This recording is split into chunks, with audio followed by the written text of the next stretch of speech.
खुलुमबाय गोजोन फुंबिलिनि साफ्रोमबो Narun'sVlogs YouTube चेनेल नायगिरि नोंथांमोनखौ बरायहरग्रोबाय एबा गोजोन फुंबिलिनि बयनिसिमबो गोसो गोरबोनिफ्राय अननाय मोजां मोननाय आरो गाहाम हामलायनायखौ जासिहरग्रोनाय थाबाय। दिनै सानसेनि फानजामुथि एबा राशिखौ फरायथिनो सिगांबोदों आं Narun'sVlogs YouTube चेनेलनि बिगोमा नरुन कासारिया।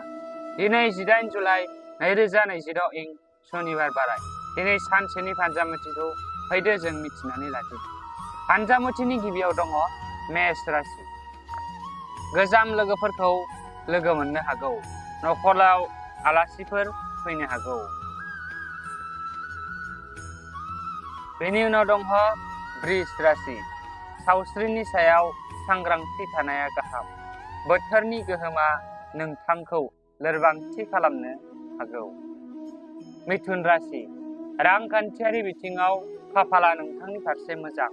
गोदान सम्पथि बानायनायनि सानस्रिया मुलाम्फा जागोन। कर्कट राशि। गोदान मिजिं, गोदान खाबुफोरनि दरजाया गेवनो हागौ। गोदान जिउआरिनि राहाया गोसो दुंहोनो हागौ। सिंह राशि। सांग्रां आरो सानै हयै आवगायनाया मुलाम्फा जागोन। खामानियाव हाखु दाखुनिफ्राय जानगाराव था। बेनि उनाव दङ कन्या राशि। नोंथांनि थाखाय गोदान सिनायथि आरो गोदान मोनफुंनायनि इसारा दङ। नोंथांनि हाबाखौ बाख्नायगोन। तुला राशि। अलसिया आखुआ नोंथांनि थाखाय खैफोद गोनां जानो हागौ। खामानिखौ दोनथ'नाय हुदाया इयुनाव जेंना नुजाथिनो हागौ। वृश्चिक राशि। जाफुंनायनि लामायाव नोंथांनि आगानफोरा गोख्रै दावगानो हागौ। लामाफोरजों सम बारहोनाया नारसिननायखौ खमायगोन। धनु राशि।